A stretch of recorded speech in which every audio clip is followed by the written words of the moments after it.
Praise the lord. Faith examine లో భాగంగా ఈ రోజు మనము అననీయ సపీరా గురించి మాట్లాడదాము. అననీయ సపీరా కూడా వారికి ఉన్నదంతా తీసుకొచ్చి ఇవ్వాల్సింది పోగా కొంత దాచుకొని మిగిలింది తీసుకొచ్చి ఇస్తారు. అప్పుడు పేతురు అంటాడు, మీరు ఇంతకే దీన్ని నమ్మారా అని అంటే, దాచుకున్నాము అన్న సంగతి చెప్పకుండా అబద్ధం ఆడతాడు. దాన్ని బట్టి తన జీవితంలో తను నష్టపోతూ వచ్చాడు. తన భార్య కూడా వచ్చినప్పుడు పేతురు మరలా అడుగుతాడు. అడిగినప్పుడు తను కూడా ఏకీభవించి అననీయాకి అదే సమాధానం చెప్తుంది.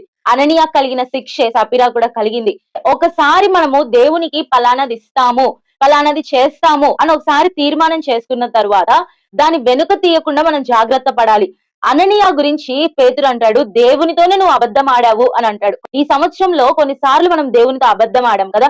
కొన్ని తీర్మానాలు చేసుకున్నాం, న్యూ ఇయర్ రెజల్యూషన్స్ అని కొన్ని తీర్మానాలు చేసుకుంటాము. వాటిని చేయకుండా ఆపివేసిన కొన్ని సందర్భాలు ఉండింటాయి. అయితే దేవుని దగ్గర మనం చేసుకున్న తీర్మానాన్ని మనం నెరవేర్చుదాం, దేవునికి ఇచ్చిన వాగ్దానాన్ని నెరవేర్చుదాము. జాగ్రత్త పడి విశ్వాసంలో మనం ముందుకు సాగే వారిగా ఉందాం.